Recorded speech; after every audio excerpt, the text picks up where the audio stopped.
দেখানো হচ্ছে না, আপনারা জানেন। তারপরে এই বলার কয়েকদিনের মধ্যেই তৈরি দেখি জয়নিং লেটার দিয়ে ননমুড়ি ব্লক হসপিটালে তার একটা অস্থায়ী চাকরি 10,000 টাকার মাইনের ব্যবস্থা করেছে। তাহলে বলুন আমি উপকার করলাম না অপকার করলাম? আমি উপকার করেছি এই জন্য যাতে তাড়াতাড়ি অন্তত মাথাটা গোজার জায়গা একটা হোক।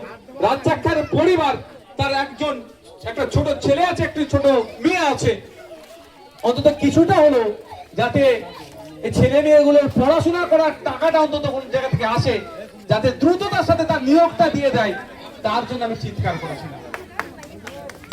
আপনারা শুনলে অবাক হবেন, আফরোজের কথা মনে আছে? রাজস্থানে গিয়ে ওকে পিটিয়ে খুন করে আগুন লাগিয়ে খুন করেছিল।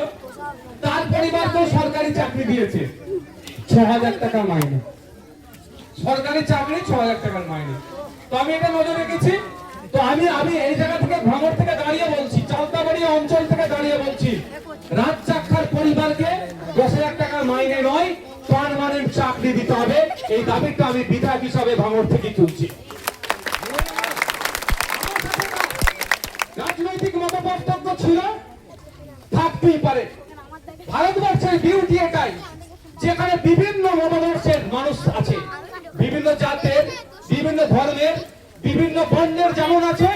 রাজনৈতিক ভাবে আপনি ইলেকশন কমিশন অফ ইন্ডিয়ার ওয়েবসাইটে গিয়ে দেখতে পারবেন প্রায় 22 থেকে 2500 পার্টির রেজিস্ট্রেশন আছে। অর্থাৎ তাহলে ভারতবর্ষে 22 থেকে 2500 পলিটিক্যাল পার্টিজ আছে। ভারতবর্ষ যখন সংবিধান, যখন ইসিআই যখন ভোটে লড়ার পূর্ণ স্বাধীনতা দিয়েছে, সে লড়তে পারে। যে যার মতো করে মানুষকে বোঝায়, মানুষ যাকে পছন্দ